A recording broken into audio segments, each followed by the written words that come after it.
Amani, I would be remiss if I didn't ask you some football questions. I mean, you came right after the draft, so of course I'm going to have to ask you some football questions. But I'm going to specifically speak to the Giants and the wide receiver group. You guys, of course, acquired Brandon Marshall. That was right before the draft. Yes. You still have Odell Beckham Jr. You let Victor Cruz go. Do you think that Brandon Marshall can add some maturity to the wide receiver group? And I think you know why I'm saying that, especially with what happened before that playoff game that sent you guys home and into the season.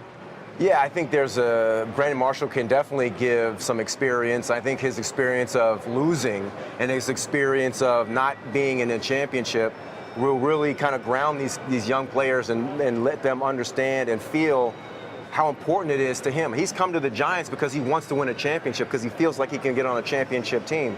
And I think that, you know, the only issue that I probably would have is if Brandon Marshall wants to be the #1 receiver. He's not going to be that with the Giants. That's Odell Beckham's job. How is he going to fit into his slot?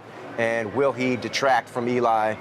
Because there has been times in the past where Eli is with a guy named Jeremy Shockey where he wasn't as accurate, he didn't go through his progressions like he ordinarily does, trying to make Jeremy happy because he was always demanding the ball. Well, I also know, obviously, the New York Giants selecting Evan Ingram, tight end out of Ole Miss. That's their first-round draft pick.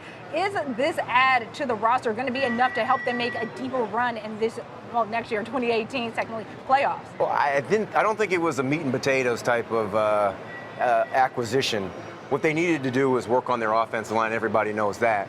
But in Ben McAdoo's offense, which is the same offense that's come from Green Bay, you need to have a tight end to really open up the wide receivers. And I think that it's a good statistic, a good like X's and O's type of move. You get a competent guy in the middle to change some coverage, but I still needed to work on that offensive line for me to be more comfortable about this year coming. So you're not comfortable going into the season? Never that comfortable. Sheena, thanks for watching Cheddar on YouTube. If you want to see more of our videos, click on one of these over here and be sure to subscribe to our channel right down here.